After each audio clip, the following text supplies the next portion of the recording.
네, 안녕하세요. 검단탑병원 응급실에서 근무하고 있는 가득이 아빠 이동원입니다. 네, 안녕하세요. 닥터데디 하윤이 아빠 김덕구입니다. 네, 이번 시간에는 미온수 마사지에 대해서 말씀을 드리려고 하는데요.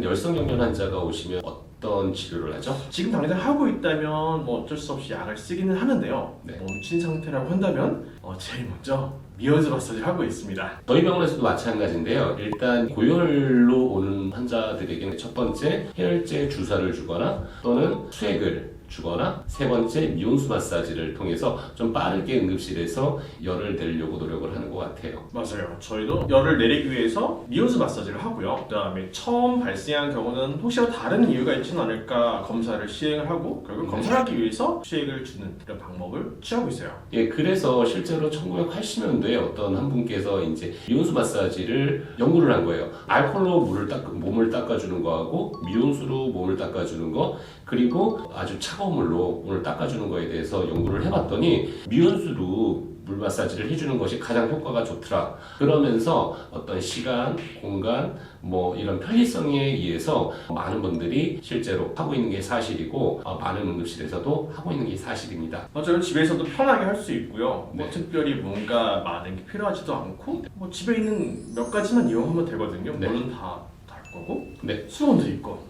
한 연구에 따르면 응급실에 온 보호자들을 대상으로 해서 조사를 해봤더니 한 70%가 다 미온수 마사지를 한번 해본 적이 있고 90%는 미온수 마사지를 하니까 실제로 열이 떨어지더라. 그 중에 80%는 미온수 마사지를 하니까 아이들이 굉장히 불편해 하더라. 편리성이 있는 거는 다들 인정하고 있기는 하지만 아이가 갑자기 추워지기 때문에 보채고 불편해하고 또 오히려 갑자기 체온이 더 낮아질 수 있다라는 이야기를 하고 있기는 해요. 또 이게 그 체온에 대한 중추를 조절해 주지는 못하거든요. 네. 그래서 물리적인 방법일 뿐이기만 하다라는 이야기를 하고 있기는 해요. 네. 요즘에 많은 의사분들께서는 이 미온수 마사지를 하는 것들이 효과적이지 않다, 하지 말아야 되는 것이다 라고 얘기를 하는 분들이 대부분인 것 같아요. 아이러니하게 저희도 많이 쓰고 있고 사실은 편하다 보고 부모님들의 걱정을 해결할 수 있는 하나의 네. 방법이다 보니까 쓰고 있는데 그래도 자세히 알아야 되지 않을까요?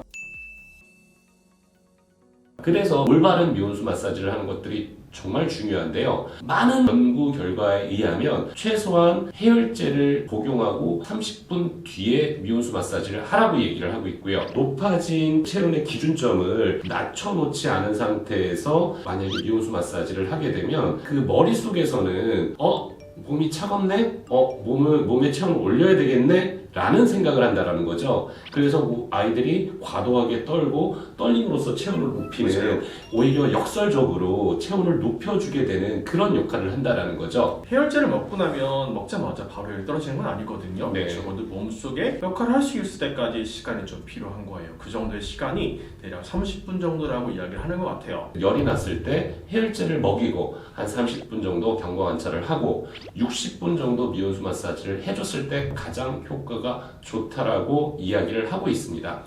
그러면 이왕 하는 김에 아주 차가운 물로 하면 안 돼요?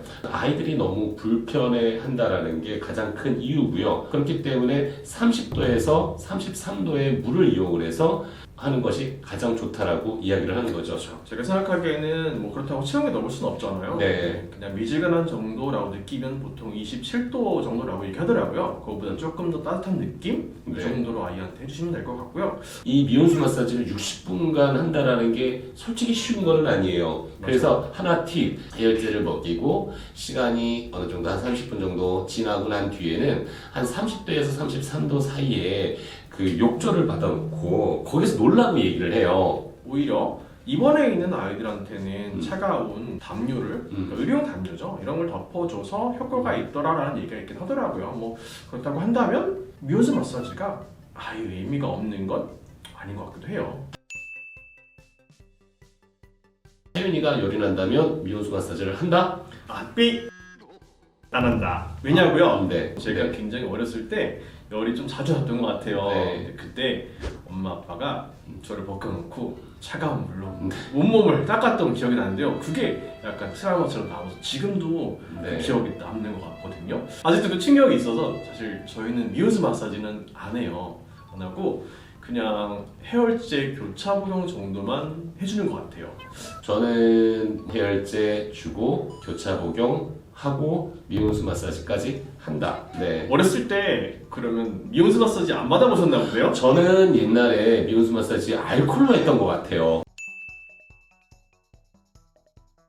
하지만 알콜로 한다? 이 해열제를 복용하고서도 아이가 너무 힘들어 한다면 집에서 좀 편하게 쉽게 할 수 있는 거기 때문에 고려할 수 있다라고 생각을 합니다. 하지만 반드시 올바른 방법, 해열제 복용 후 30분 뒤에 물의 온도는 30도에서 33도, 한 60분 정도 해주는 것을 추천합니다. 네, 이번 편은 미온수 마사지였습니다.